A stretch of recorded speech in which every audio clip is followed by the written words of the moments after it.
ஹஸரத் அலி ரலியல்லாஹு தஆலா அன்ஹு அவங்க தன்னுடைய ஒட்டகத்துல கூஃபாவிற்கு பயணப்பட்டு போறாங்க. போற வழியில தொழுகையினுடைய நேரம் வந்துருச்சு.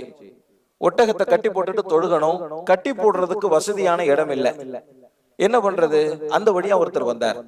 ஹஸரத் அலி ரலியல்லாஹு தஆலா அன்ஹு அவங்க அவரை கூப்பிட்டு, இந்த ஒட்டகத்தை புடிச்சிருப்பா, நான் தொழுதுட்டு வந்துடுறேன் என்பதாக சொன்னாங்க. சரின்னு சொல்லி அந்த ஒட்டகத்தை அவர் புடிச்சுக்கிட்டு இருந்தார். ஹஸரத் அலி ரலியல்லாஹு தஆலா அன்ஹு அவங்க நிம்மதியா தொழுதாங்க. தொழுது முடிச்ச உடனே அந்த சந்தோஷத்துல இந்த ஒட்டகத்தை பாத்துக்கிட்டாரே, அவருக்கு ஏதாச்சும் அன்பளிப்பு செய்யலாம்னு சொல்லி ஒரு 4 திரகத்தை எடுத்துக்கிட்டு அந்த இடத்துக்கு வர்றாங்க.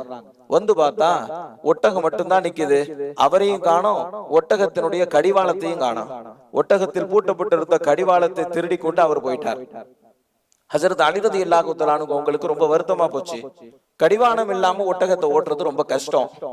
ஒரு வரியா கஷ்டப்பட்டு ஹஸரத் அலி ரலியல்லாஹு தஆலா அன்ஹு அவங்க அந்த ஒட்டகத்தை ஓட்டிக்கிட்டு சந்தைக்கு வர்றாங்க. ஒரு கடிவாளத்தை வாங்கி பூட்டலாம் அப்படின்னு சொல்லி சந்தைக்கு வந்து பார்த்தா ஏற்கனவே பூட்டப்பட்டிருந்த அந்த கடிவாளம் விற்பனைக்கு வைக்கப்பட்டிருக்குது.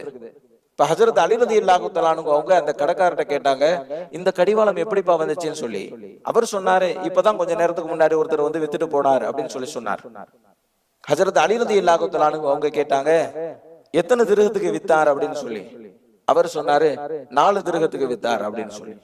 ஹஸரத் அலி ரலியல்லாஹு தஆலா அன்ஹு அவர்கள் சொன்னார்கள், அல்லாஹு ஜல்ல ஷானுஹு தஆலா நேர்மையான முறையில் 4 திரகத்தை வழங்குவதற்கு நாடி இருந்தான்.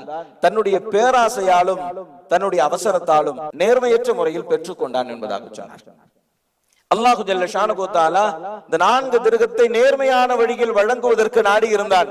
தன்னுடைய அவசரத்தாலும் பேராசையாலும் நேர்மையற்ற முறையில் அதை பெற்றுக் கொண்டான் என்பதாக ஹஸரத் அலி ரலியல்லாஹு தஆலா அன்ஹு அவங்க சொல்றாங்க. இதை வியாபாரம் செய்யக்கூடிய, கொடுக்கல் வாங்கலில் ஈடுபடக்கூடிய எல்லோரும் சிந்தனையில் வைத்துக் கொள்ள வேண்டிய விஷயம் இது.